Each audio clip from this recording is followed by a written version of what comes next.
Hi friends, welcome to 41 Days YouTube channel. So మనం RRB NTPC group డికి సంబంధించి general అవేర్నెస్లో భాగంగా ముఖ్యమైన టాపిక్స్ అనే మనం ప్రస్తావిస్తున్నాం. సో నెక్స్ట్ మరో టాపిక్ కనుక తీసుకుంటే మనం చెప్పబోయే next topic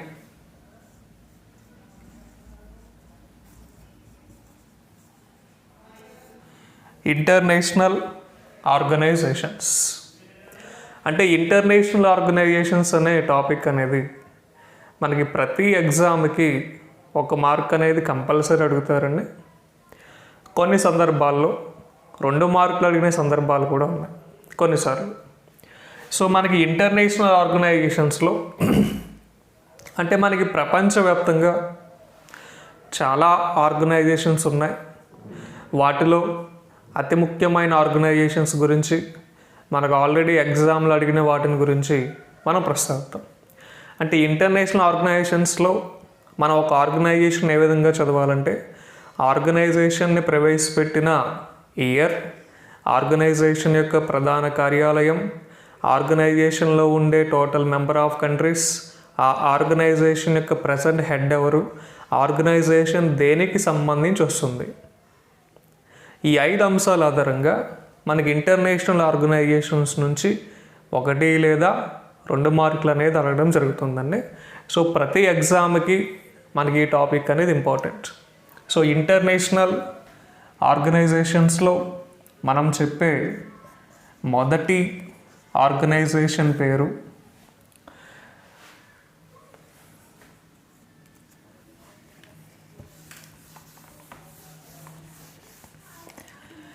international atomic energy ఏజెన్సీగా మనం IAEA అనే సంస్థను ప్రస్తావిస్తారండి. అంటే అంతర్జాతీయ అణుకార్మిక సంస్థగా మనం చెప్పచ్చు. ఇంటర్నేషనల్ అటామిక్ ఎనర్జీ ఏజెన్సీ అంటే మనకి IAEA అనే సంస్థ వస్తుందండి. ఫస్ట్ ఈ సంస్థ చేసే ముఖ్యమైన ఉద్దేశం ఏంటంటే దేశానికి ప్రపంచంలో న్యూక్లియర్ పవర్ యొక్క వినియోగాన్ని శాంతి స్థాపనకి ఉపయోగించాలి తప్ప స్వార్థానికి, సొంత ప్రయోజనాలకి ఉపయోగించకూడదని మనకి ప్రపంచవ్యాప్తంగా ఉండే దేశాలకు సంబంధించి ఒక రూల్ని, ఒక సర్క్యులేట్ని ఫామ్ చేయడం జరిగిందండి. అంటే మెయిన్గా చెప్పాలంటే ప్రపంచ దేశాల్లో ఉండే ఏదైనా 2 దేశాల మధ్య పరస్పర వివాదాలు వచ్చినప్పుడు వాళ్ళు సామరస్యంగానే పరిష్కరించుకోలే తప్ప న్యూక్లియర్ వెపన్స్ని కానీ, న్యూక్లియర్ రియాక్టర్స్ని కానీ ఉపయోగించి దాడి అనేది చేసుకోకూడదు అనే అంశాలకు సంబంధించి ఈ సంస్థ అనేది రావడం జరుగుతుందండి. సో మనకి ఇంటర్నేషనల్ అటామిక్ ఎనర్జీ ఏజెన్సీని స్థాపించిన year, international atomic energy agency head quarter, international atomic energy ఏజెన్సీలో ఉండే సభ్యత్వ దేశాలు ఏంటంటే మనకి 172 దేశాలు వస్తాయండి. సో 1957లో ఈ సంస్థని స్థాపించారు. ప్రధాన కార్యాలయం మనం వియన్నా అని చెప్పాం. వియన్నా అంటే ఆస్ట్రియాకి సంబంధించి వస్తుంది. టోటల్ మెంబర్ ఆఫ్ కంట్రీస్గా మనం 172 కంట్రీస్ అని చెప్పచ్చు.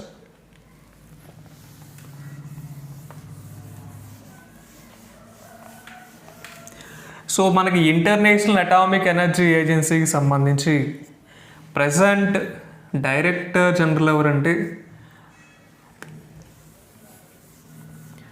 రాబర్ట్ గ్రోసే అనే పేరు వస్తుందండి. Robert Grossi present international atomic energy ఏజెన్సీకి సంబంధించి డైరెక్టర్ జనరల్గా చెప్పచ్చు. ఈయన ఏ దేశానికి చెందినవాడంటే అర్జెంటీనా అనే దేశానికి చెందిన పర్సన్ అని. అంటే కొన్నిసార్లు పర్సన్ పేరు అడిగి, కొన్నిసార్లు పర్సన్ పేరు ఇచ్చి ఆ పర్సన్ ఏ దేశానికి చెందినవాడు అనేది అడగచ్చు. సో అందుకే పర్సన్ పేరుతో పాటు మనకి ఆ పర్సన్ యొక్క దేశం కూడా తెలియాలి. మరి మొట్టమొదటి డైరెక్టర్ జనరల్ ఎవరంటే మనకి ఇంటర్నేషనల్ అటామిక్ ఎనర్జీ ఏజెన్సీ సంబంధించి first director general sterling coal అనే పేరు వస్తుందండి. Sterling coal first international atomic energy agency director general. ఈయన 6వ వార్డుగా వస్తాడు. మనం కొన్ని ముఖ్యమైన సంస్థలకు సంబంధించి ఫస్ట్ డైరెక్టర్ జనరల్ పేరు, అదేవిధంగా ప్రజెంట్ ఉన్న డైరెక్టర్ జనరల్ పేరు మనం ప్రస్తావించాలి. So international atomic energy agency యొక్క ముఖ్య ఉద్దేశం ఏంటంటే ప్రపంచంలో న్యూక్లియర్ పవర్ని శాంతి స్థాపనకి ఉపయోగించాలి తప్ప స్వప్రయోజనాల కోసం ఉపయోగించకూడదు అనే అంశాల మీద ఈ సంస్థ అనేది ప్రపంచంలో ఉండే దేశాలన్నింటినీ కంట్రోల్ చేయడం జరుగుతుందని క్లియర్. ఇది ఇంటర్నేషనల్ అటామిక్ ఎనర్జీ ఏజెన్సీ సంబంధించి మనం చెప్పచ్చు. అంటే ఎగ్జాంపుల్ కింద మనం 2వ ప్రపంచ యుద్ధం సమయంలో అమెరికా జపాన్ అనే దేశం మీద దాడి చేసింది, బాంబులతో, అణుబాంబులతో దాడి చేసింది. లిటిల్ బాయ్ అనే పేరు కలిగిన అణుబాంబులతో హిరోషిమా నగసకి అనే ప్రదేశాల మీద దాడి చేసింది. అంటే ఇటువంటి సంఘటనలు మళ్ళీ పునరావృతం కాకుండా చూడటమే ఈ సంస్థ యొక్క ముఖ్య ఉద్దేశంగా మనం చెప్పచ్చు. క్లియర్. ఇది ఇంటర్నేషనల్ అటామిక్ ఎనర్జీ ఏజెన్సీకి సంబంధించి వస్తుందండి. సో ఇంటర్నేషనల్ ఆర్గనైజేషన్స్లో ఫస్ట్ ఆర్గనైజేషన్గా మనం ఇది చెప్పచ్చు. So total number of countries అంటే మనకి 162 కంట్రీస్ అనేవి రావడం, 172 కంట్రీస్ అనేవి రావడం జరుగుతుంది. సో ఇంటర్నేషనల్ అటామిక్ ఎనర్జీ ఏజెన్సీలో మనకి సెకండ్ ఆర్గనైజేషన్గా WTO అనే సంస్థను చెప్తారండి. WTO అంటే అందరికీ తెలుసు, వరల్డ్ ట్రేడ్ ఆర్గనైజేషన్, ప్రపంచ వాణిజ్య సంస్థ అని చెప్తారండి. వరల్డ్ ట్రేడ్ ఆర్గనైజేషన్ అన్నా లేదా ప్రపంచ వాణిజ్య సంస్థ అన్నా మనకి ఒకటే వస్తుంది. ఈ వరల్డ్ ట్రేడ్ ఆర్గనైజేషన్ చేసే పని ఏంటంటే దేశానికి మధ్య వ్యాపార రంగ అంశాలను అభివృద్ధి చేయడానికి సంబంధించి వస్తుందండి. అంటే trade relation between countries and also to promote countries economic growth level. So దేశానికి మధ్య వ్యాపార రంగ అంశాలకు సంబంధించి వచ్చే ఆర్గనైజేషన్గా మనం వరల్డ్ ట్రేడ్ ఆర్గనైజేషన్ అని చెప్పొచ్చు, ప్రపంచ వాణిజ్య సంస్థ. ఈ ప్రపంచ వాణిజ్య సంస్థని స్థాపించబడిన సంవత్సరం, ప్రపంచ వాణిజ్య సంస్థ యొక్క ప్రధాన కార్యాలయం, ప్రపంచ వాణిజ్య సంస్థలోని మొత్తం సభ్య దేశాల సంఖ్య, ప్రపంచ వాణిజ్య సంస్థ యొక్క ప్రెజెంట్ డైరెక్టర్ జనరల్ రాబెర్టో అజీవిడో అని పేరు వస్తుందండి. రాబెర్టో అజీవిడో ఈయన బ్రెజిల్ దేశానికి చెందిన పర్సన్గా వస్తాడండి. రాబెర్టో అజీవిడో బ్రెజిల్ దేశానికి సంబంధించి వచ్చే పర్సన్. అంటే దేశాలకి మధ్య సంబంధించి వ్యాపార రంగ అంశాలని అభివృద్ధి చేయటంలో భాగంగా ఇది కీలక పాత్ర అనేది పోషిస్తుందండి. అంటే ఫర్ ఎగ్జాంపుల్ చెప్పాలంటే ఇప్పుడు భారతదేశం నుండి ఇతర దేశాలకి ఎగుమతి అయ్యేది ఎక్కువగా ఏంటండి, మన జనపనార, జూట్ అని చెప్తారు. అదే ఇతర దేశాల నుంచి భారతదేశానికి దిగుమతి అయ్యేది ఏంటండి, పెట్రోలియం. సో ఇటువంటి అగ్రిమెంట్స్ అనేవి ఏవైతే ఉన్నాయో వాటిని రెగ్యులేట్ చేసే సంస్థగా మనం చెప్పచ్చు. ఇక్కడ వరల్డ్ ట్రేడ్ ఆర్గనైజేషన్ అనేది మనకి వ్యాపార వాణిజ్య రంగానికి సంబంధించి వస్తుందని చెప్పడం జరిగింది. సో మనకి వ్యాపార వాణిజ్య రంగానికి సంబంధించి వచ్చే ముఖ్యమైన సంస్థగా మనం ఏం చెప్తా ఉన్నాయి, ఇక్కడ సెబీ అనే సంస్థను చెప్తారు, securities exchange board of India, EXIM bank అని చెప్తారు, export import bank of India, SIDBI small industries development bank of India. So ఇవన్నీ భారతదేశానికి సంబంధించి ట్రేడ్ ఎకానమీ రిలేషన్స్ని డెవలప్మెంట్ చేయడానికి సంబంధించి వచ్చే కంపెనీస్. సెబీ చైర్మన్ ఎవరంటే అజయ్ త్యాగి అని చెప్పొచ్చు. ఎగ్జిమ్ చైర్మన్ ఎవరంటే డేవిడ్ రస్కినా అనే పేరు చెప్పచ్చు. సిడ్బీ చైర్మన్ ఎవరంటే మహమ్మద్ ముస్తఫా అని చెప్పొచ్చు. ఇవి భారతదేశానికి సంబంధించి వచ్చే సంస్థలుగా మనం చెప్పొచ్చు. So world trade organisation, international organisation అంటే ఐక్యరాజ్య సమితి యొక్క అనుబంధ సంస్థలుగా వీటిని చెప్పొచ్చు. Total member of countries 164. Present director general Roberto Azevedo, Brazil. ఈ బ్రెజిల్ దేశానికి చెందిన జైర్ బోల్సోనారో మనకి 2020 republic day celebration chief guest. ఆ పాయింట్ కూడా గుర్తుండాలి. The present president of Brazil ఎవరంటే మనకి జైర్ బోల్సోనారో అనే పేరు వస్తుంది. సో ఈ జైర్ బోల్సోనారో అనే పర్సన్ మనకి 2020 70వ గణతంత్ర దినోత్సవానికి సంబంధించి ముఖ్య అతిథిగా రావడం జరిగిందని. So 2020 70th republic day celebration chief guest ఎవరంటే మనం జైర్ బోల్సోనారో అనే పేరు చెప్పచ్చండి. అండ్ నెక్స్ట్ ఇక్కడ వ్యాపార వాణిజ్య రంగాలకు సంబంధించి మాట్లాడుతున్నాం కాబట్టి మన ఇండియాకి సంబంధించి కొన్ని ముఖ్యమైన కంపెనీస్ యొక్క పేర్లు చూద్దామండి. అంటే మహారత్న హోదాలో ఉన్న కంపెనీస్ పేర్లు కనుక తీసుకుంటే ఫస్ట్ మనకి సెయిల్ అనేది వస్తుంది, తర్వాత ఓఎన్జీసీ అనేది వస్తుంది, తర్వాత గెయిల్ అనేది వస్తుంది, తర్వాత ఎన్టీపీసీ అనేది వస్తుందండి. సో సెయిల్ అంటే మనకి 1954లో స్థాపించబడింది, 56,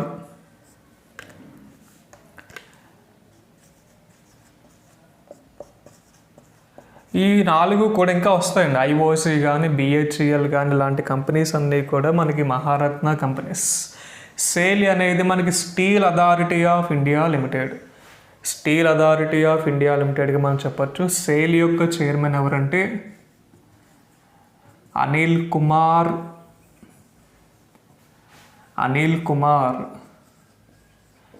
చౌదరి అనే పేరు వస్తుందండి. ఓఎన్జీసీ చైర్మన్ ఎవరంటే శశి శంకర్ అనే పేరు వస్తుంది. గెయిల్ చైర్మన్ ఎవరంటే బీసీ త్రిపాఠి అనే పేరు వస్తుంది, బీసీ త్రిపాఠి. ఎన్టీపీసీ చైర్మన్ ఎవరంటే గురుదీప్ సింగ్ అనే పేరు వస్తుందండి, గురుదీప్ సింగ్.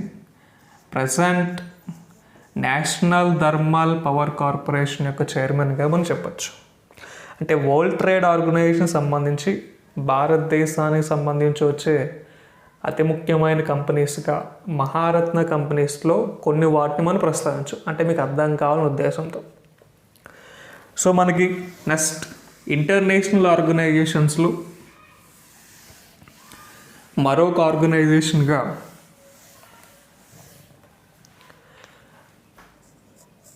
WHO అనే ఆర్గనైజేషన్ చెప్తాం. WHO. సో WHO అంటే అందరికీ తెలుసు వరల్డ్ హెల్త్ ఆర్గనైజేషన్,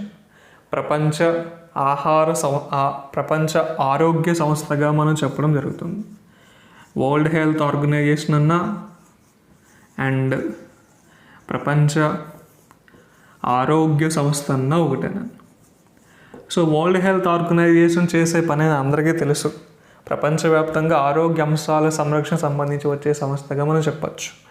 ఈ వరల్డ్ హెల్త్ ఆర్గనైజేషన్ని ఏ ఇయర్లో స్థాపించారు? World health organisation head quarter ఎక్కడ? World health organisation present director general ఎవరు? ఆయన ఏ దేశానికి చెందిన పర్సన్ అనేది మనకి కొంత ఇన్ఫర్మేషన్ అనేది ఉండాలి. ఎరిట్రియా అనే కంట్రీకి సంబంధించి ఆయన వస్తాడండి. అదే వరల్డ్ హెల్త్ ఈయన 10వ డైరెక్టర్ జనరల్గా మనం చెప్పచ్చు.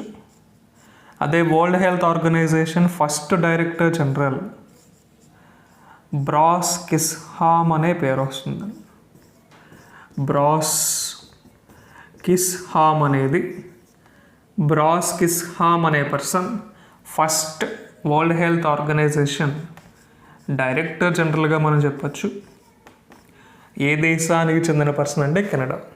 అంటే ప్రపంచవ్యాప్తంగా ఆరోగ్య అంశాల పర్యవేక్షణ మరియు సంరక్షణకు సంబంధించి ఈ వరల్డ్ హెల్త్ ఆర్గనైజేషన్ అనేది మనకు రావడం జరుగుతుంది. ప్రెసిడెంట్ హెడ్ కాకుండా ఫస్ట్ ఎవరు అనేది కూడా మనం ప్రస్తావించాం. అంటే మనకు ఐక్యరాజ్య సమితిలో ఉన్న 193 దేశాలు, అన్నీ దీంట్లో ఉంటాయి. అండ్ ఐక్యరాజ్య సమితిలో లేని దేశాలు కూడా ఉంటాయండి. సో వరల్డ్ హెల్త్ ఆర్గనైజేషన్ అనేది మనకి వరల్డ్ హెల్త్ డే అంటే April 7.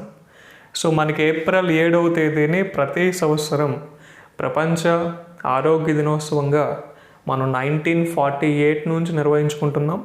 సో మనకి 2020 వరల్డ్ హెల్త్ డే యొక్క థీమ్ అనేది చూద్దామండి. 2020 వరల్డ్ హెల్త్ డే యొక్క థీమ్ని మనం ప్రస్తావిస్తే సపోర్ట్ నర్సెస్ అండ్ మిడ్వైవ్స్ అని వస్తున్నాను. వరల్డ్ హెల్త్ డే 2020 థీమ్ కింద మనం ఈ అంశాన్ని ప్రస్తావించవచ్చాను. Support nurses and midwives. So present ప్రపంచవ్యాప్తంగా మనకి కరోనా అనే మహమ్మారి రావడం ఫలితంగా చాలా దేశాలు ఎకానమీ పరంగా చాలా వెనుకబడిపోయి భారతదేశం కూడా మైనస్లోకి రావడం జరిగిందండి. సో ఎప్పుడైతే మనకి కరోనాకి వ్యాక్సిన్ వస్తుందో యాజ్ యూజువల్గా మనకి అన్నీ స్టార్ట్ అవుతాయి. బట్ ఇంకా కరోనా అనేది మనకి కొంచెం క్రిటికల్ స్టేజ్లోనే ఉందని చెప్పాలి. సో కరోనాకి సంబంధించి ప్రపంచవ్యాప్తంగా వ్యాక్సిన్ని తయారు చేసిన మొదటి దేశం ఏదంటే మన రష్యా చెప్తారని. రష్యా తయారు చేసిన వ్యాక్సిన్ ఏంటంటే స్పుత్నిక్ 2 అనే వ్యాక్సిన్. ఈ స్పుత్నిక్ 2 అనే వ్యాక్సిన్ భారతదేశంలో సరఫరా చేయడానికి ఇండియా రష్యా దేశంతో ఒప్పందం చేసుకుంది. సో రష్యా రూపొందించిన వ్యాక్సిన్ని ఇండియాలో ఏ ఫార్మాస్యూటికల్ కంపెనీ డిస్ట్రిబ్యూట్ చేస్తుందంటే మనకి రెడ్డీస్ ల్యాబొరేటరీ అని చెప్పచ్చు. సో రెడ్డీస్ ల్యాబొరేటరీ వాళ్ళు ఈ వ్యాక్సిన్ మీద ఇంకా కొన్ని ప్రయోగాలు చేసిన తర్వాత ఇది సేఫ్ అని మనకి నమ్మకం కలిగిన తర్వాత ఆ స్టేట్లో ఉండే లేదా మన కంట్రీలో ఉండే ఫస్ట్ వాలంటీర్స్కి ఇవ్వడం జరుగుతుందని. సో రెడ్డీస్ ల్యాబొరేటరీ ఈ స్పుత్నిక్ 2 అనే వ్యాక్సిన్కి సంబంధించి మెయిన్ ఆర్గనైజేషన్గా మనం చెప్పచ్చు. సో ఇది ప్రపంచ ఆరోగ్య సంస్థ గురించి మనం చెప్పే ముఖ్యమైన అంశం. నెక్స్ట్ ఇంటర్నేషనల్ ఆర్గనైజేషన్స్లో మనం చెప్పే మరొక దేశం ఏదంటే యునెస్కో అని చెప్తారు. యునెస్కో ఫస్ట్ యునెస్కో అంటే మనకి అబ్రివేషన్ తెలియాలండి. UN అంటే యునైటెడ్ నేషన్ అందరికీ తెలుసు. ఎడ్యుకేషనల్ సైంటిఫిక్ కల్చరల్ ఆర్గనైజేషన్గా చెప్పచ్చు. యునెస్కో అంటే United nation educational scientific cultural organisation. అంటే ఈ సంస్థ అనేది వేటి కోసం ప్రవేశపెట్టబడిందని మనకు క్లియర్గా అర్థమవుతుందండి. విద్యారంగానికి సంబంధించి, సైంటిఫిక్ సంబంధించి, సాంస్కృతిక కార్యక్రమాలకు సంబంధించి ఈ సంస్థ అనేది వస్తుంది. అంటే ఈ సంస్థ చేసే ముఖ్యమైన ఉద్దేశం ఏంటంటే ప్రపంచవ్యాప్తంగా ఉండే కొన్ని పర్యాటక ప్రాంతాలని, పార్క్స్ని గుర్తించి వాటికి ఒక స్టేటస్ అనేది ఇవ్వడం జరుగుతుందండి. సో యునెస్కో హెరిటేజ్ సైట్స్ అని చెప్తారు. మనకి యునెస్కో హెరిటేజ్ సైట్స్ అనేవి భారతదేశంలో మొత్తం 38 ఉన్నాయి. అంటే ప్రపంచవ్యాప్తంగా అత్యంత ఎక్కువ ప్రాముఖ్యత ఉన్న ప్రదేశాలని హెరిటేజ్ సైట్లో చేర్చడం జరుగుతుందండి. సో భారతదేశం నుంచి యునెస్కో హెరిటేజ్ సైట్స్గా ఎన్ని ప్రదేశాలు సెలెక్ట్ అయినాయి అంటే 38 వస్తాయి. వాటిలో నేషనల్ పార్క్స్ ఉన్నాయి, ప్రదేశాలు ఉన్నాయి, టెంపుల్స్ కూడా ఉన్నాయి. సో వాటి గురించి మనం చెప్దాం. యునెస్కో హెరిటేజ్ సైట్స్ మనం 1 by 1 వాటి గురించి చెప్పుకుంటూ వద్దాం, మెయిన్ ఇంపార్టెంట్ పాయింట్స్. బట్ ఇక్కడ యునెస్కో అనేది మనకి తెలియాలండి. యునెస్కో అనే సంస్థని స్థాపించబడిన సంవత్సరం, యునెస్కో హెడ్ క్వార్టర్స్ ప్యారిస్. యునెస్కోలో ఉండే మొత్తం సభ్య దేశాల సంఖ్య 193 దేశాలుగా మనం చెప్తారు. So UNESCO president director general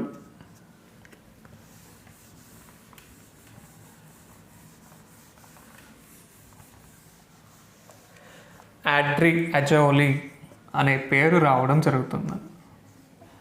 Audrey Azoulay France. So UNESCO president director జనరల్గా మనం ఈ పర్సన్ పేరునే చెప్పచ్చు. యాడ్రి అజౌలి, ఫ్రాన్స్ అనే దేశానికి సంబంధించి వచ్చే వ్యక్తి.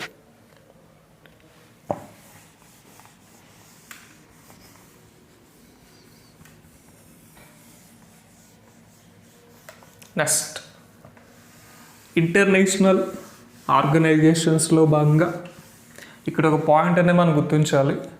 భారతదేశంలో యునెస్కో హెరిటేజ్ సైట్స్ ఎన్ని అంటే మనకి 38 రావడం జరుగుతుందండి. 38 వస్తాయి. ఫస్ట్ గుర్తించిన యునెస్కో హెరిటేజ్ సైట్ ఏదంటే మనకి అజంతా కేవ్స్ అని రావడం జరుగుతుంది. రీసెంట్గా అయితే 38వదిగా మనకి రాజస్థాన్ అనే ప్రదేశాన్ని గుర్తించారు. చెప్దామండి. సో ఇది యునెస్కోకి సంబంధించి. నెక్స్ట్, ఇంటర్నేషనల్ ఆర్గనైజేషన్స్లో మనం చెప్పుకోబోయే మరో organisation FAO, food and agricultural organisation. ఈ ఫుడ్ అండ్ అగ్రికల్చరల్ ఆర్గనైజేషన్ని ఏ సంవత్సరంలో స్థాపించారనేది తెలియాలి. FAO హెడ్ క్వార్టర్ ఎక్కడో తెలియాలి. FAOలో ఉండే మొత్తం సభ్య దేశాలు ఎన్నో తెలియాలి. సో ప్రపంచ ఆహార సంస్థ అండి. అంటే ప్రపంచవ్యాప్తంగా మనకి ఆహార సదుపాయానికి సంబంధించి, వ్యవసాయ రంగానికి సంబంధించి, ఆక్వా రంగానికి సంబంధించి వచ్చే ముఖ్యమైన సంస్థగా మనం చెప్పచ్చు. సో FAO అంటే ఫుడ్ అండ్ అగ్రికల్చరల్ ఆర్గనైజేషన్. ఈ సంస్థని స్థాపించబడిన తేదీగా, ప్రధాన కార్యాలయంగా ఈ సంస్థలో ఉండే మొత్తం సభ్య దేశాల కింద మనం 197 దేశాలు చెప్తారు. సో మనకి FAO సంస్థ యొక్క ప్రెసిడెంట్ డైరెక్టర్ జనరల్ ఎవరనేది కూడా తెలియాలి. జోస్ గ్రాజియానో డసిల్వా అనే పేరు వస్తుందండి. గ్రాజియానో డసిల్వా బ్రెజిల్ దేశానికి చెందిన పర్సన్గా వస్తాడని. సో మనకి ఒక ఇంటర్నేషనల్ ఆర్గనైజేషన్ అనేది మనం చదవాల్సిన విధానం, తేదీ ఐడియా ఉండాలి, head quarter, total number of countries, అసలు ఆ సంస్థ అనేది ఏ రంగానికి సంబంధించి వస్తుంది, ఆ సంస్థ యొక్క ప్రజెంట్ హెడ్ ఎవరు అనేది, ఈ 5 అంశాల ఆధారంగా మనం ఇంటర్నేషనల్ ఆర్గనైజేషన్ గుర్తుపెట్టుకోవాలి. ఇక్కడ 197 దేశాలు, 193 దేశాలు, 164 దేశాలు, 172 దేశాలు ఉన్నాయి కాబట్టి మనం వాటి పేర్లు అనేవి చెప్పడం చాలా కష్టం. నేనే కాదు, దేశంలో ఎవడో చెప్పడు.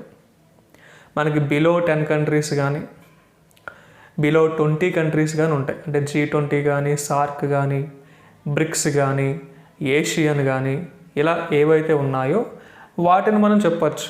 అంతేగా 197 దేశాల గురించి చెప్పాలంటే అది నా వల్లగా ఎవడో చెప్పలేడు అని అనేది అన్ఇంపార్టెంట్, అది అన్నెసరీ మ్యాటర్ అండి. అది జస్ట్ మనకి ఫిగర్ గుర్తుంటే చాలు. అంటే దీంట్లో భారతదేశం ఉందా లేదా అని తెలిస్తే చాలు. ఇప్పుడు మీకు ఏ అయితే నేను 5 సంస్థల గురించి చెప్పానో 5 సంస్థల్లో భారతదేశం ఉంది. క్లియర్. నెక్స్ట్, సో FAO అంటే మనకి ప్రపంచ ఆహార సంస్థగా చెప్పచ్చు. అక్టోబర్ 16వ తేదీని మనం ప్రపంచ ఆహార దినోత్సవంగా చెప్తారు. వరల్డ్ ఫుడ్ డే అని చెప్తారు. సో మనకి వరల్డ్ ఫుడ్ డే 2020 థీమ్ అనేది చూద్దామండి. వరల్డ్ ఫుడ్ డే 2020 థీమ్ కనుక తీసుకుంటే grow, Nourish, sustain together. Grow, Nourish, sustain together అనేది మనకి ప్రపంచ ఆహార దినోత్సవం యొక్క నినాదంగా 2021 నినాదంగా మనం చెప్పచ్చు. గ్రో అంటే పెరగడం, నరిష్ అంటే పోషించడం, సస్టైన్ అంటే నిలబెట్టుకోవడం, టుగెదర్ అంటే కలిసి. సో ఇది FAOకి సంబంధించి. మనకి ప్రస్తుత కేంద్ర ఆహార శుద్ధి పరిశ్రమల శాఖ మంత్రి అన్న ఫుడ్ ప్రాసెసింగ్ మినిస్టర్గా మనం ప్రజెంట్ అగ్రికల్చర్ మినిస్టర్ ఎవరైతే ఉన్నారో ఆయన పేరే చెప్పచ్చు, నరేంద్ర సింగ్ తోమర్ అనే పేరు వస్తుందండి. So Narendra Singh Tomar food processing minister అన్న ఆయనే వస్తాడు. అగ్రికల్చర్ మినిస్టర్ అన్న ఆయన వస్తాడు, రూరల్ డెవలప్మెంట్ మినిస్టర్ అన్న ఆయన వస్తాడు. ఈ మూడింటికి సంబంధించి వచ్చే పర్సన్ ఆయన. ప్రీవియస్లీ ఫుడ్ ప్రాసెసింగ్ మినిస్టర్గా మనకి హర్సిమ్రాత్ కౌర్ అనే పర్సన్ ఉండేవారు. హర్సిమ్రాత్ కౌర్ పంజాబ్ రాష్ట్రానికి సంబంధించి వచ్చే మంత్రి. ఎప్పుడైతే మనకి కేంద్ర ప్రభుత్వం నూతన వ్యవసాయ చట్టాలను చేసిందో ఆవిడ రాజీనామా చేయడం జరిగింది. సో ఆ పదవిని ఎడిషనల్గా నరేంద్ర సింగ్ తోమర్కి ఇచ్చారు. క్లియర్, అంశం కూడా ఇలా ఉండాలి. సో కేంద్ర ప్రభుత్వం తీసుకొచ్చిన నూతన వ్యవసాయ చట్టాలని వ్యతిరేకించిన మొదటి రాష్ట్రంగా మనకి పంజాబ్ వస్తే, రెండవ రాష్ట్రంగా ఛత్తీస్గఢ్ వస్తుంది, మూడవ రాష్ట్రంగా రాజస్థాన్ వస్తుందని. క్లియర్, ఈ అంశాలు కూడా మనకు ఐడియా ఉండాలి. సో FAOకి సంబంధించి present director general Jose Graziano da Silva ఏ దేశానికి చెందిన వ్యక్తి అంటే బ్రెజిల్. సో బ్రెజిల్ దేశం యొక్క రాజధాని ఏదంటే మనకి బ్రెసిలియా. కరెన్సీ రియాల్ అని చెప్తారు. బ్రెజిల్ దేశం యొక్క రాజధాని బ్రెసిలియా, కరెన్సీ రియాల్ REAL అని చెప్తారు. So the FAO food and agricultural organisation సంబంధించి మనం చెప్పే ముఖ్యమైన డేటా. సో FAO తర్వాత నెక్స్ట్ మనం చెప్పేది యునిసెఫ్. యునిసెఫ్ అంటే అందరికీ తెలుసు, United nation international children's Emergency ఫండ్గా వస్తుందని. అంటే అంతర్జాతీయ బాలల సంక్షేమ నిధి. అంతర్జాతీయ బాలల సంక్షేమ నిధి. United nation international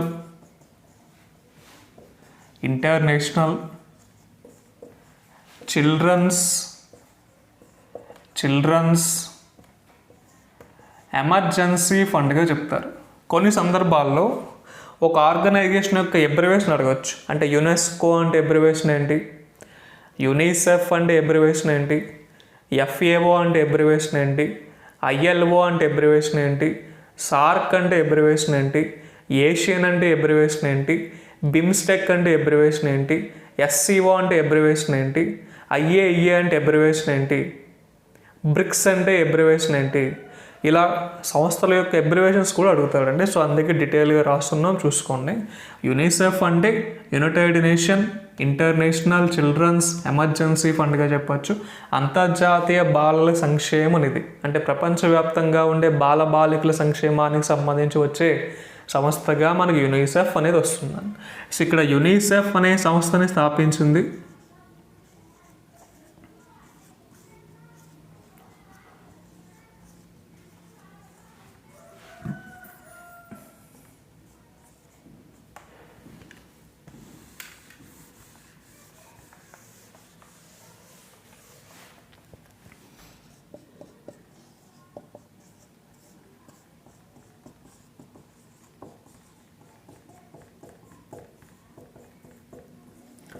so UNICEF అనే సంస్థ యొక్క ప్రెజెంట్ మేనేజింగ్ డైరెక్టర్గా మనం అమెరికా దేశానికి చెందిన హెన్రిటా ఫోర్ అనే పేరు చెప్తారండి.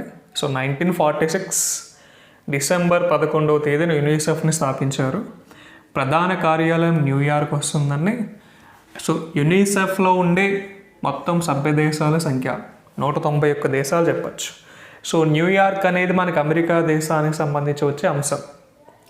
సో అమెరికా దేశానికి సంబంధించి 46వ అధ్యక్షుడిగా మనకి డెమోక్రటిక్ పార్టీకి చెందిన జో బైడెన్ అనే పర్సన్ అమెరికా ప్రెసిడెంట్గా సెలెక్ట్ అయ్యాడు. సో ఆ అంశం కూడా మనం ప్రస్తావన చేయొచ్చు. సో యునిసెఫ్కి భారతదేశం నుంచి రాయబారులుగా ఎవరున్నారంటే సచిన్ రమేష్ టెండూల్కర్ వస్తాడు. అదేవిధంగా హిమా దాస్ అనే పేరు కూడా రావడం జరుగుతుంది. సచిన్ టెండూల్కర్, హిమా దాస్ వీళ్ళిద్దరూ కూడా భారతదేశం నుంచి యునిసెఫ్కి రాయబారులు. సో భారతదేశంలో మనకి చైల్డ్ లేబర్ యాక్టివిటీస్ ఎక్కువ ఉండేది ఏ రాష్ట్రం అంటే మనకి ఉత్తరప్రదేశ్ అని చెప్తారు. భారతదేశంలో ఏ రాష్ట్రంలో మనకి బాల కార్మికుల యొక్క శాతం అధికం అంటే మనకి యూపీ. నేషనల్ చిల్డ్రన్స్ డే ఎప్పుడంటే మనకి నవంబర్ 14వ తేదీ వస్తుంది. జవహర్లాల్ నెహ్రూ యొక్క జయంతిని మనం నేషనల్ చిల్డ్రన్స్ డేగా చెప్తారు. National children's day. సో ఇది యునిసెఫ్ యొక్క అంశంగా మనం చెప్పచ్చు. అంటే ప్రపంచవ్యాప్తంగా ఉండే బాలబాలికల సంక్షేమానికి, వాళ్ళ విద్యా అంశాలకు సంబంధించి, సామాజిక భద్రత అంశాలకు సంబంధించి యునిసెఫ్ అనేది రావడం జరుగుతుందండి. United nation international children's emergency fund. So UNICEF అనే సంస్థకి సంబంధించి ప్రజెంట్ మేనేజింగ్ డైరెక్టర్గా మన హెన్రిటా ఫోర్ అని చెప్తారు. ఏ దేశానికి చెందిన పర్సన్ అంటే మన అమెరికా చెప్తారు. సో అమెరికాకి నవంబర్ 3, 4వ తేదీల్లో మనకి ఎన్నికలు జరిగినాయి, అధ్యక్ష ఎన్నికలు జరిగినాయి. ఆ అధ్యక్ష ఎన్నికల్లో డెమోక్రటిక్ పార్టీకి చెందిన జో బైడెన్ 46వ అధ్యక్షుడిగా నియమితులవడం జరిగిందండి. సో ఇది యునిసెఫ్ సంబంధించి. సో యునిసెఫ్కి భారత్ తరపున ప్రచారకర్తలు ఎవరంటే సచిన్ టెండూల్కర్ అనే పర్సన్ అండ్ అదేవిధంగా హిమాదాస్ అంటే అస్సాం రాష్ట్రానికి చెందిన స్ప్రింటర్. ఆవిడ యొక్క స్ప్రింటింగ్ విభాగానికి సంబంధించి వచ్చే స్పోర్ట్స్ పర్సన్. సచిన్ టెండూల్కర్ మహారాష్ట్రకి సంబంధించి వచ్చే స్పోర్ట్స్ పర్సన్. క్లియర్? ఇది యునిసెఫ్ సంబంధించి వస్తుంది. నెక్స్ట్ యునిసెఫ్ తర్వాత మనం చెప్పేది ఐఎల్ఓ అంటే మనకి ఇంటర్నేషనల్ లేబర్ ఆర్గనైజేషన్గా మనం చెప్పచ్చు. అంతర్జాతీయ కార్మిక సంస్థ.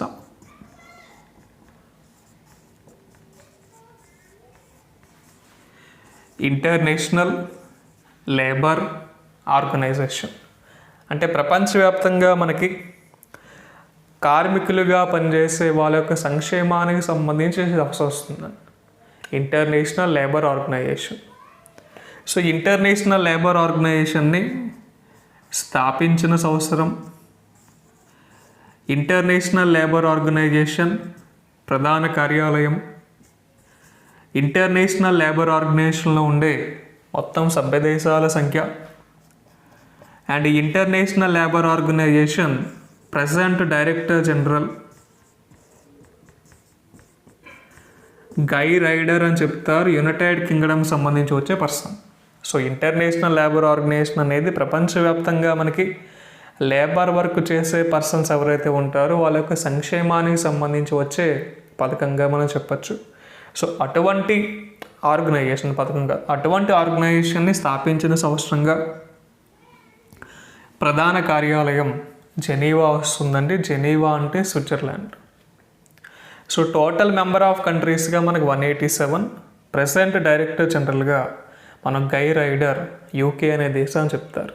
సో భారతదేశంలో ఎవరైతే మనకి లేబర్ వర్క్ చేసే పర్సన్స్ ఉంటారో వాళ్ళకి కనీసంగా పెన్షన్ కల్పిస్తానికి ప్రవేశపెట్టిన పథకంగా మనం అటల్ పెన్షన్ యోజన అనే పథకాన్ని చూసాం. సో అటల్ పెన్షన్ యోజన ద్వారా ఆఫ్టర్ 60 years నెలకి 1000 రూపాయల నుంచి 5000 రూపాయల వరకు పెన్షన్ అనేది కల్పించే విధంగా చాలా తక్కువ ప్రీమియమ్స్తో ఈ పథకాన్ని లాంచ్ చేయడం జరిగింది. అటల్ పెన్షన్ యోజన అనేది కూడా మనం గుర్తుపెట్టుకోవచ్చు.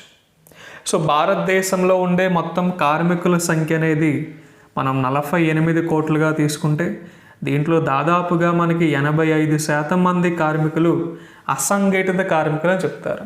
అసంఘటిత కార్మికులు అంటే unorganised sector workers. Unorganised sector workers అంటే ఫర్ ఎగ్జాంపుల్ మనకి బిల్డింగ్ పనులు చేసేవాళ్ళు కానీ, ఆటో తోలేవారు కానీ, కూలి పనులు చేసేవారు కానీ వీళ్ళందరూ కూడా అన్ఆర్గనైజ్డ్ సెక్టార్స్. సో అటువంటి వాళ్ళకి కనీస పెన్షన్ సదుపాయాన్ని కల్పించడానికే ప్రవేశపెట్టబడిన పథకంగా మనం అటల్ పెన్షన్ యోజన అనే పథకాన్ని చెప్పచ్చు. సో ఇంటర్నేషనల్ లేబర్ ఆర్గనైజేషన్ సంబంధించి మనం ఈ విధంగా చెప్పొచ్చు. అండ్ ఈ లేబర్ డెవలప్మెంట్ సంబంధించి వచ్చే మరొక పథకంగా మనం Mahatma Gandhi national rural employment guarantee act అని కూడా చెప్తారు. MGNREGA అని కూడా వస్తుందని. క్లియర్? సో ఇది ఇంటర్నేషనల్ లేబర్ ఆర్గనైజేషన్. MGNREGA పథకాన్ని మనకి 2005 అలా టైంలో మనకి ప్రవేశపెట్టడం జరిగింది. Mahatma Gandhi national rural employment guarantee act అని వస్తుంది. సో ఇది ILOకి సంబంధించి.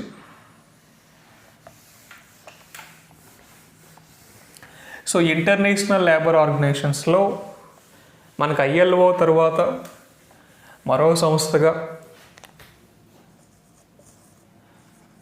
WMO అనే సంస్థను చెప్తామండి. WMO అంటే world meteorological organisation. So world meteorological organisation అన్న అండ్ ప్రపంచ వాతావరణ సంస్థ అన్న ఒకటేనండి. ప్రపంచ వాతావరణ సంస్థ అన్న వరల్డ్ మెట్రలాజికల్ ఆర్గనైజేషన్ అన్న ఒకటే. అంటే ప్రపంచవ్యాప్తంగా వాతావరణ అంశాల పర్యవేక్షణకు సంబంధించి వచ్చే సంస్థ. వాతావరణ అంశాల పర్యవేక్షణ సంబంధించి వచ్చే సంస్థ. ఈ వరల్డ్ మెట్రలాజికల్ ఆర్గనైజేషన్ని స్థాపించబడిన సంవత్సరం, ఈ సంస్థ యొక్క ప్రధాన కార్యాలయం, ఈ సంస్థలో ఉండే మొత్తం సభ్య దేశాలు 187 దేశాలుగా చెప్పచ్చు. ఈ సంస్థ యొక్క ప్రజెంట్ సెక్రటరీ జనరల్ ఎవరంటే, ఈ సంస్థ యొక్క ప్రజెంట్ సెక్రటరీ జనరల్ ఫిన్లాండ్ దేశానికి సంబంధించిన పెట్టేరి తాలస్ అనే పేరు రావడం జరుగుతుందని. ఫిన్లాండ్ దేశానికి సంబంధించిన పెట్టేరి తాలస్ అనే పర్సన్ ప్రజెంట్ మనకి వరల్డ్ మెట్రలాజికల్ ఆర్గనైజేషన్ సెక్రటరీ జనరల్గా, ప్రపంచ వాతావరణ సంస్థకు సంబంధించి వచ్చే సెక్రటరీ జనరల్గా చెప్పచ్చు. అంటే ఈ సంస్థ చేసే ముఖ్యమైన పని ఏంటంటే ప్రపంచవ్యాప్తంగా జరుగుతున్న వాతావరణ మార్పులని అధ్యయనం చేయడానికి సంబంధించి వస్తుందని. ప్రపంచవ్యాప్తంగా జరుగుతున్న వాతావరణ మార్పులని అధ్యయనం చేయడానికి సంబంధించి వస్తుంది. అంటే ప్రపంచవ్యాప్తంగా జరుగుతున్న వాతావరణ మార్పుల్లో మనకు మెయిన్గా కనిపిస్తుంది ఏంటంటే ఎయిర్ పొల్యూషన్ అనేది ముఖ్యంగా ఒక అంశంగా తీసుకోవచ్చు. హిమాలయాలు కరిగిపోతున్న అంశాలుగా తీసుకోవచ్చు.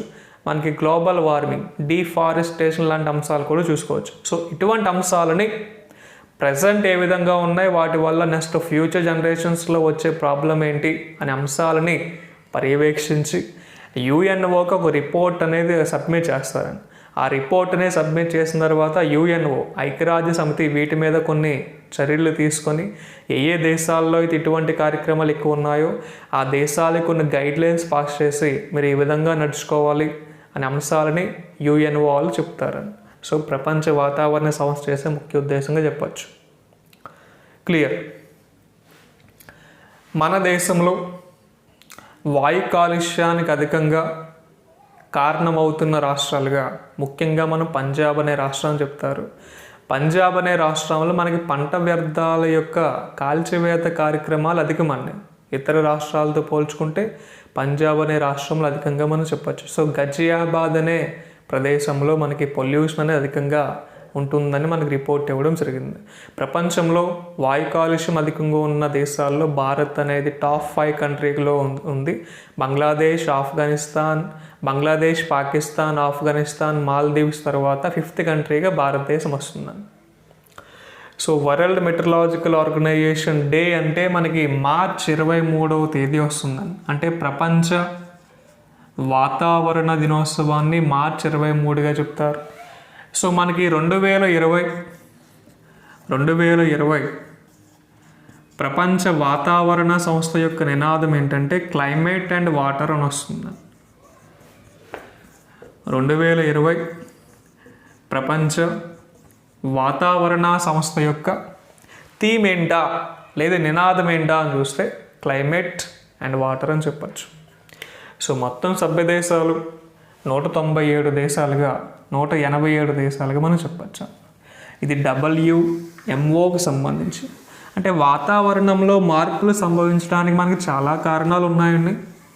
అటు పారిశ్రామిక వ్యవస్థలు వస్తాయి, ఇటు మనం లగ్జరీ అలవాటు పడిపోయి ఏసీస్ని, రిఫ్రిజిరేటర్స్ని ఉపయోగించడం వల్ల వస్తుంది. మెయిన్గా పొల్యూషన్ అనేది మనకి వెహికల్స్ ద్వారా క్రియేట్ అవుతుంది. సో ఇవన్నీ కంట్రోల్ చేయాలంటే మనకి సోలార్ పవర్ లాంటివి రావాలి, ఎలక్ట్రికల్ వెహికల్స్ లాంటివి రావాలి, లేదా బయోడీజిల్ వాడకాన్ని పెంపొందించే విధంగా మనకి వెహికల్స్ అనేవి తయారు చేయాలి. ఇలా చేయగలిగితేనే మనం వీటిని కంట్రోల్ చేయగలం. భారతదేశంలోనే కాదు, ప్రపంచవ్యాప్తంగా కూడా.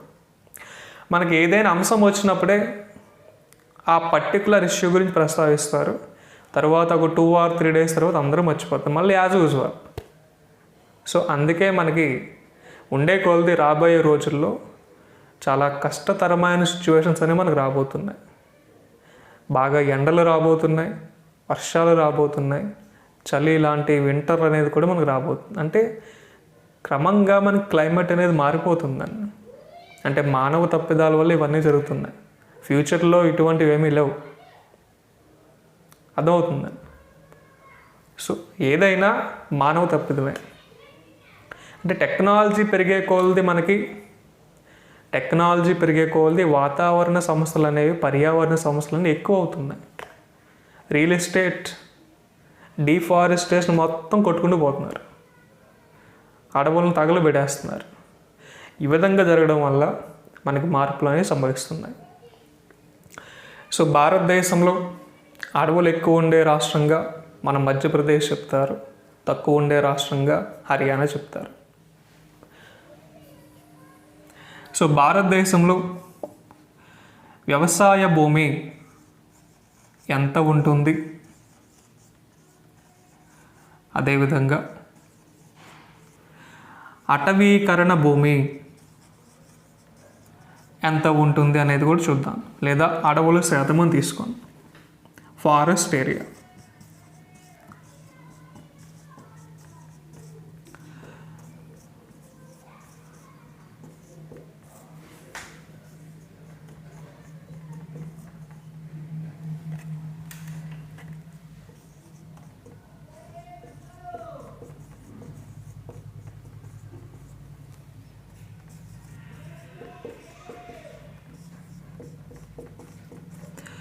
భారతదేశం యొక్క వ్యవసాయ భూమి 159.7 మిలియన్ హెక్టార్స్గా, భారతదేశంలో ఉండే ఫారెస్ట్ ఏరియా 80.73 మిలియన్ హెక్టార్స్గా మనం చెప్పచ్చు. ఇది ప్రపంచ వాతావరణ సంస్థకు సంబంధించి. నెక్స్ట్ మనం చెప్పేది IMF.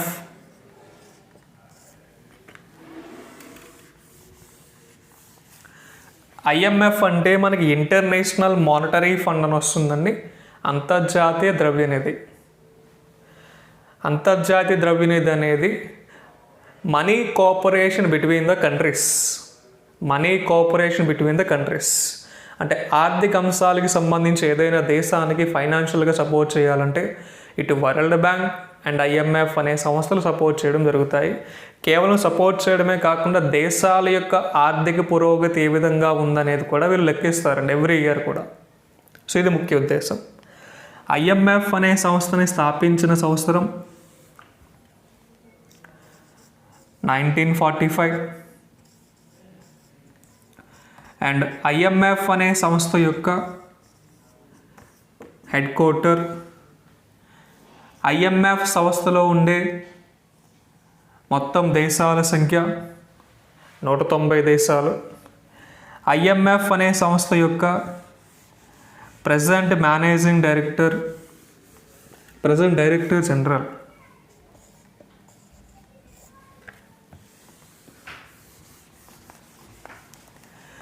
క్రిస్టలినా జియోర్గివా అనే పేరు రావడం జరుగుతుంది. క్రిస్టలినా జియోర్గివా ప్రెజెంట్ IMF యొక్క డైరెక్టర్ జనరల్గా చెప్పచ్చు. ఏ దేశానికి చెందిన పర్సన్ అంటే బల్గేరియా అనే దేశానికి చెందిన పర్సన్. సో IMF అంటే ఇంటర్నేషనల్ మానిటరీ ఫండ్, ప్రపంచ ద్రవ్యనిధి సంస్థగా మనం చెప్తారు. సో అటువంటి సంస్థకి సంబంధించి స్థాపించబడిన సంవత్సరంగా, ప్రధాన కార్యాలయంగా, ప్రస్తుత సభ్య దేశాలుగా, ప్రజెంట్ డైరెక్టర్ జనరల్గా చెప్పచ్చు. అంటే ప్రపంచంలో ఉండే దేశాలకి ఆర్థిక సహాయం చేయడమే కాకుండా ఆ దేశాల యొక్క ఆర్థిక పురోగతి ఏ విధంగా ఉంది అనేది కూడా వీళ్ళకు రిపోర్ట్ రూపంలో సబ్మిట్ చేస్తారు. సో ఇది IMF సంబంధించి ఇంటర్నేషనల్ మానిటరీ ఫండ్. IMF తర్వాత మనం చెప్పబోయే మరొక సంస్థ ఏదంటే అంతర్జాతీయ సంస్థల్లో IMF తర్వాత మనం చెప్పబోయేది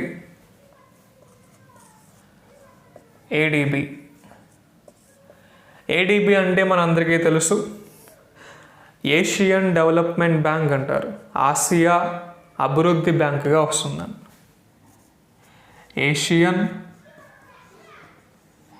డెవలప్మెంట్ బ్యాంక్ అంటే ఆసియా ఖండంలో ఉండే దేశాల యొక్క పురోగతికి సంబంధించి, అభివృద్ధికి సంబంధించి రుణాలు అనేవి కేటాయిస్తారు. అంటే ఈ పురోగతి అభివృద్ధి అనేది వేటిలో ఉంటాయంటే మనకి మెయిన్గా ఇన్ఫ్రాస్ట్రక్చర్ ఫెసిలిటీస్ అనేవి కొన్ని ఉంటాయి. ఇన్ఫ్రాస్ట్రక్చర్ ఫెసిలిటీస్ అంటే water, education, electricity, health and road and transport. వీటిని కనీస అవసరాలు అంటారు. ఒక మనిషి బతకాలంటే లేదా ఒక కుటుంబం బతకాలంటే కనీస అవసరాలుగా మనం వీటిని చెప్తారు. నీరు, విద్య, కరెంటు, ఆరోగ్యం, రోడ్డు. ఈ 5 అంశాలు ఉంటేనే మనకి ప్రతి గ్రామం కానీ ప్రతి సిటీ కానీ డెవలప్మెంట్ అవుతుందండి. సో వీటి యొక్క డెవలప్మెంట్ కోసం అంటే ఆసియా ఖండంలో ఉండే దేశాలు ఏవైతే ఉన్నాయో ఆ దేశాలలో వీటికి సంబంధించి ఏదైనా అంశాల అభివృద్ధికి సంబంధించి రుణాలు అనేది ఇవ్వడం జరుగుతుందండి. క్లియర్. ఈ ఏషియన్ డెవలప్మెంట్ బ్యాంక్ని స్థాపించబడిన సంవత్సరం, ఏషియన్ డెవలప్మెంట్ బ్యాంక్ యొక్క హెడ్ క్వార్టర్, ఏషియన్ డెవలప్మెంట్ బ్యాంక్లోని total member of countries, Asian development బ్యాంక్లోని టోటల్ మెంబర్ ఆఫ్ కంట్రీస్గా మనం 67 దేశాలు చెప్తారండి. ఇక్కడ మనీలా అనేది ఏ దేశం యొక్క రాజధాని అంటే ఫిలిప్పీన్స్. ఫిలిప్పీన్స్ అనే దేశానికి సంబంధించి వచ్చే క్యాపిటల్. క్లియర్. ఈ ఏషియన్ డెవలప్మెంట్ బ్యాంక్ యొక్క ప్రెసెంట్ ప్రెసిడెంట్ ఎవరంటే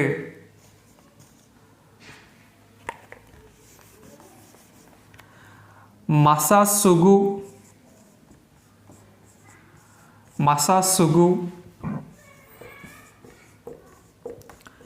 అసాకవా అనే పేరు వస్తుందండి. ప్రెసెంట్ ఏషియన్ డెవలప్మెంట్ బ్యాంక్ యొక్క ప్రెసిడెంట్ ఎవరంటే మసాసుగు అసాకవా. ఈ మసాసుగు అసాకవా ఏ దేశానికి చెందిన పర్సన్ అంటే జపాన్ అని చెప్పచ్చండి. జపాన్ దేశానికి సంబంధించి వచ్చే పర్సన్ 10వ ప్రెసిడెంట్గా చెప్పచ్చు. మరి ఏషియన్ డెవలప్మెంట్ బ్యాంక్ యొక్క ఫస్ట్ ప్రెసిడెంట్ ఎవరంటే ఏషియన్ డెవలప్మెంట్ బ్యాంక్ యొక్క ఫస్ట్ ప్రెసిడెంట్ తకీషి వతాంబే అనే పేరు వస్తుందండి.